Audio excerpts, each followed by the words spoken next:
So if you ask anyone about Injustice Harley Quinn, they will fall into one of two camps. Oh, she's great, I like her better than regular Harley Quinn. Or they don't like her and think she should be punished more. Hello humans in the universe, heroes, villains, and everything between. I'm La Pokemon, and today Injustice Harley Quinn. Is she right? Is she wrong? Is she good? Is she evil? What's the dead Jerry Seinfeld reference? Ha, never watched that show. But what is she? Let's go over the story and find out. So plot, inciting incident, bomb. There goes Metropolis. And this is obviously where the pity party for Harley starts to stop for a lot of people. She helped Joker plant the bomb in Lois's heart, so that's bad, and obviously that's what blew up all of Metropolis, so that's not good. Her story is joining Batman's side to stop Superman, so that's good, and she becomes a big help to the team. But a lot of people's backlash comes from the fact of no punishment. It's not like they want her to be killed or anything, just to be punished, and the closest we get is her not being let into the Fortress of Solitude by Superman's parents. Now let's just step back for a second and see how we view punishment. You remember that show, Caillou, with the brat kid? When you first saw that show, you probably thought this kid is a brat. His parents never punished him. How is he gonna learn some more? Well, some might say her life is punishment enough, and it's that sounded really rude.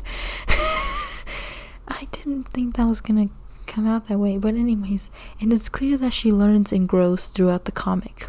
But a lot of the times it's harder to feel bad for her when at the end of the day a lot of people see it as, well, she chose to be there, she chose to do these things. Superman gets punished and other villains, why not her? Well, in the Injustice comics it's a little easier for us to assume she's kind of more mentally in control than in other stories. In Injustice she's shown as less of a victim throughout her time with the Joker because she's completely aware, and while those ghosts still haunt her, she has a chance. In this comic, she says the Joker didn't even notice when she was gone, off having a baby, confirming the Joker has red hair or a recessive gene. But that aside, because he didn't notice she was gone, it proves that there probably many times in the past she could have just left. And in this comic, she doesn't because she pities the Joker, or she's scared, or she loves him, or whatever. Now the scared thing gives us more to work with because she would just do whatever he says, but oftentimes she doesn't feel like a reluctant follower. Five Nights at Freddy's reference, get it?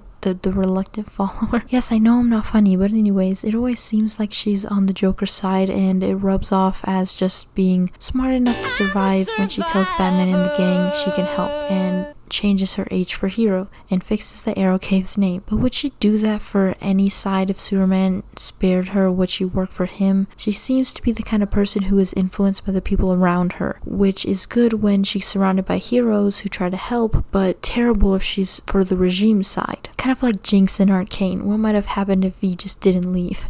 That show was really sad. Anyways, she should be punished in some way to pay for her actions, because although she is saddened by them and feels bad, millions of people lost their lives because she didn't do anything to stop them, and she was happy to help. Kind of makes you wonder about a future where she wasn't on Batman's side, although in that future she would probably be dead. Her being punished has more to do with her being a part of the destruction, this universe, and her not being punished sides with all the good she did after she joined Batman. But it becomes a dilemma when you try to decide what should be done. Of course, Batman didn't punish her because there was no time. He needed to get her away from Superman so she wouldn't die, and then she just tagged along and no one thought anything of it, just leaving her with them, at least in the Injustice 1 story arc. But every now and then someone says something about what she did and it lingers for a bit in a storytelling world. We just kind of move on to the next page in the comic. We don't really think about it because we're not there. She didn't kill the love of our lives and their unborn baby. She didn't kill millions of people in our world. It wasn't Gotham that exploded, it was Metropolis. It was Lois Lane. Batman seems to hold less and less resentment for Harley as the story goes on, and Superman stays the same because Batman wasn't the one who lost a city, a baby. It's easier for him to let Harley be on his side and he's a forgiving man or something. But hell, he couldn't even forgive his own son Damien, and here's this clown running around. Although I do think she got like community service or something, and I think she shouldn't be punished. Yes, I know what I just said, but the thing is, she is important to the story. Insert Shazam here and the Joker clan people. She helps Batman not only physically but mentally. She becomes very good friends with Green Arrow and Black Canary, and while Injustice stretches a lot of stuff and is a very